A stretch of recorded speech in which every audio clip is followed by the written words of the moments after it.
purpose of this video is to give you an overview of how the machine operates, and it's not intended to replace an instructor-led demonstration. So be sure you've participated in an instructor-led demonstration before you use the machine on your own. So let's begin with reviewing the nomenclature or the names of the parts on this machine. All right, so we'll start here. This is the on-off switch for the machine. We have a computer box. We have the 1 horsepower electric motor. We have the drawbar knob here. We have the feed dial and feed lock located right here. We have the cutter bits here. We have 2 tool holders or cutter levers that hold those cutter bits. We have a lock lever here to lock those cutter bits down, hold them steady. We have, when we loosen that lock lever, we have 2 knobs to adjust the depth of the cutter bits into the rotor. And then we have another lock knob here that adjusts the lateral movement of the cutter bits so that we can adjust the position of that cutter head so that the rotor is directly in the center between the levers. If we look over here, we have the drive flange assembly and the solenoid assembly. This is an adjustment solenoid that will automatically adjust this drive flange to match up with the rotor hub and reduce any possibility of excessive runout. Okay, we have a couple of handles here that'll help us get the machine into place. A couple of handles also here when we're ready to get the height set up to attach the machine to the rotor. We have a lever here called the disc lock lever that allows us to rotate the lathe this direction. You can lock it into place. You'll also see that we have some adapter plates hanging on the sides of the machine. We have the silencers, a selection of silencers that are hanging on the machine. We have a lug nut kit here. We'll be using these nuts, not the lug nuts that hold the wheel on. And then we have a small tool kit located right here. So everything is self-contained on the machine, well organized. When you're finished using the machine, please have it looking as good or better than the way you found it. So you can see we've lifted the vehicle up so that the hub is just about belt buckle height. So we have the car at a comfortable working height.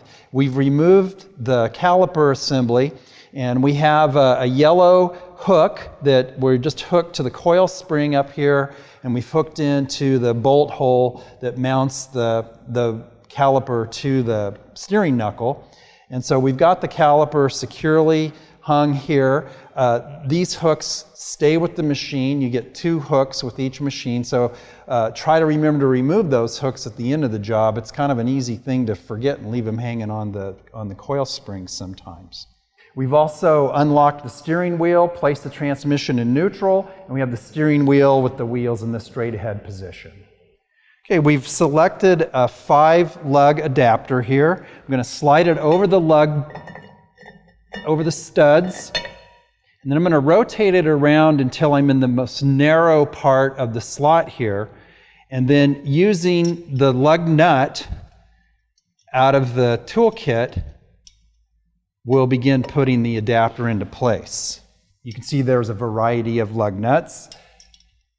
Okay, so again, we've selected the narrowest part of the slot here where there's a taper machined in, and we'll line that taper up with the taper on these nuts.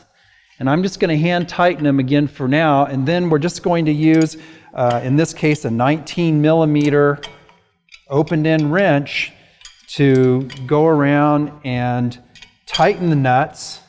There's no way to get a torque wrench on here. The owner's manual for the machine states 25 to 30 foot-pounds. So you can adjust your wrench and your torque wrench that's built into your wrist to 25 or 30 foot-pounds. I think the main thing to remember is just tighten evenly, consistently, all the way around to get the adapter plate snug up against the rotor hat assembly. Another point that I should make that's very important is the rotor hat assembly. Make sure that it's clean, free of rust and debris. before you put the adapter plate on. We want to try to reduce any run out that we introduce into the adapter by not having a clean surface to attach it to. Notice that the adapter plate has a dowel pin, and this dowel pin will need to line up with one of the holes in the dry flange. So when we get ready to position the lathe onto the hub, be careful as you move it in. Don't crash the cutter head into the rotor. Try to make sure you have enough clearance to move it into the wheel well area. I'm going to pull up on the lathe to line the flange up against the adapter plate. I can feel that I'm locked into that dowel. And then now I can move the drawbar handle, and I should feel the drawbar start to thread easily into the adapter plate. Don't rush this, don't force anything, don't pry anything. It should slide right in. Very easy, be easy to screw in.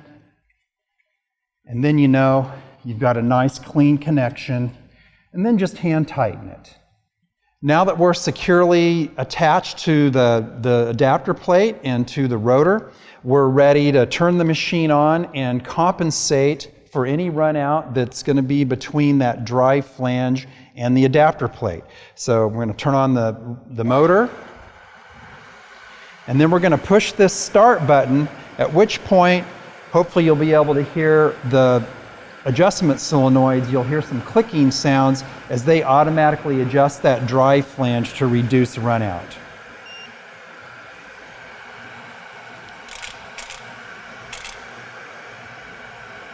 There, you can see it didn't take much adjustment. We had a nice clean flange. We're working on a relatively new car here, but you can see we have two green LEDs that have illuminated here. We've got an optimum compensation here, which means that we have 1/1000th of an inch or less run out now between the machine and the dry flange. Okay, now we want to adjust our cutter head. And before we do, we have the lathe in a pretty good position right now, but I wanted to point out this disc lock lever that allows you to rotate the lathe back and forth a little bit so that you can make adjustments so that the cutter bits can go in and not be obstructed by anything. You want to make sure there isn't anything behind the rotor and obviously in front of the rotor that's going to interfere with our cutter bit. So there's this adjustment here. We've got that locked into an optimal place. Now we're going to get the cutter head set up in a way that the rotor will be centered right in between our cutter bits.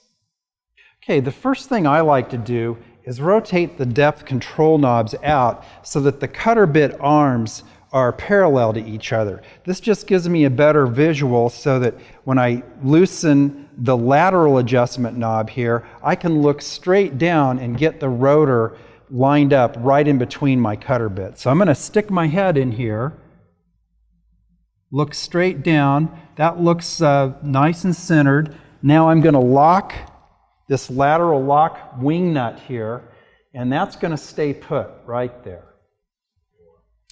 Okay, now we're going to establish the depth of our cutter. So I'm going to rotate the feed knob, and I'm going to move the cutters in about midway into the rotor lining surface here. I'm going to turn on the motor, and then rotate the cutter depth knobs just until you hear the cutters lightly touch the surface of the rotor.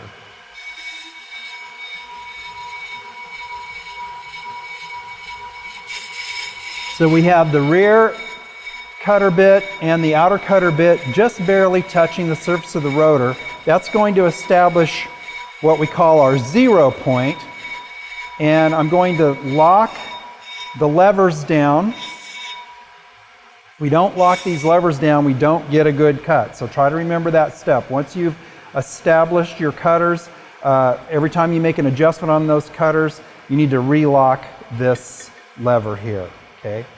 All right, so we should have those cutters set in a way that we'll get a light continuous cut as we rotate the feed knob in either direction. sometimes you'll find that rotors wear thinner on the outer side than they do on the inner side. So if you start in the middle, you might find that your cutters are cutting, they're a deeper cut as you move towards the hub and a lighter cut as you move out towards the edge of the rotor. So you might need to make small adjustments along the way. Okay, so I've selected a rotor that's been in service on a vehicle for quite a few thousand miles. And you can see it's normal for the rotor to have a ridge that is developed around the outer side of the rotor. This is the surface where the brake lining, the brake pad, rubs up against the rotor. And so you can see it's common for there to be an inner ridge and an outer ridge. We don't really need to cut into this inner ridge. Maybe just we'll undercut it a little bit. But when this outer ridge is high, we'll probably want to manually rotate the feed dial and take this off manually before we set the machine up to cut the rotor automatically. So let me show you how we're going to do that. So we have a tiny little rusty ridge on this newer vehicle that we're demonstrating with today. So I'm going to turn on the machine, and then again, I'm going to rotate out by hand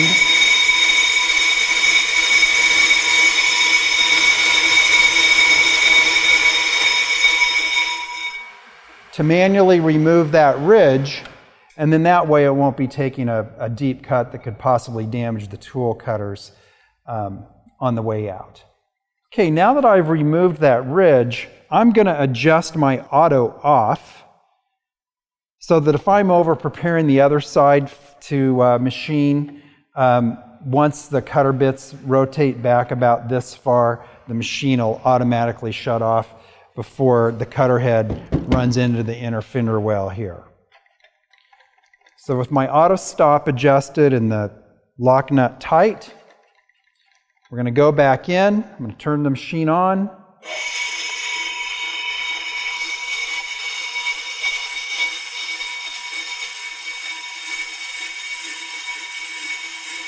We're going to run in towards the hub now and establish our depth of cut. I'm going to go a little bit into that rusty area towards the center of the hub, just so I can be sure I've cleared enough surface area so that the new pads, the friction material in the new pads will have a nice machine surface to ride on. Now I'm going to loosen up my tool lock lever so I can establish my depth of cut. Now each increment on the depth dials equals about 2.5 thousandths. The operator's manual suggests that you rotate 2 increments on each side for a total of 5 thousandths of an inch cut on each side. So once you've established that cut, tighten down the lock lever, and then we're going to put our silencer in place. You'll notice there are some little grooves in here that will go in and grab onto the heads of the bolts that hold the cutter bits to the arms, to the holders. And now I'm going to engage my auto feed pin here. There we go. And now the machine will begin to draw automatically the cutter bits back and make our cut. All right, it'll take just a couple of minutes to machine the surface of the rotor. Again, it's very important to have safety glasses on, keep loose sleeves, loose clothing away from rotating parts, keep hands away, let the machine do its job. Okay, you can see that the cutter bits are getting close to the outer edge of the rotor, and again, before we removed that ridge, and so we don't have to worry about the cutters being overworked or damaged by cutting in to a very deep cut as they cut to an outer rusty ridge. We removed that by hand ahead of time. We have a nice quiet tool. All right, the cutters have cleared the edge of the rotor, and if we have our auto stop adjusted correctly, the machine shuts down. Of course, that's very important that it shuts down so that it doesn't continue to move the cutter head into the inner wheel well here and cause you problems there.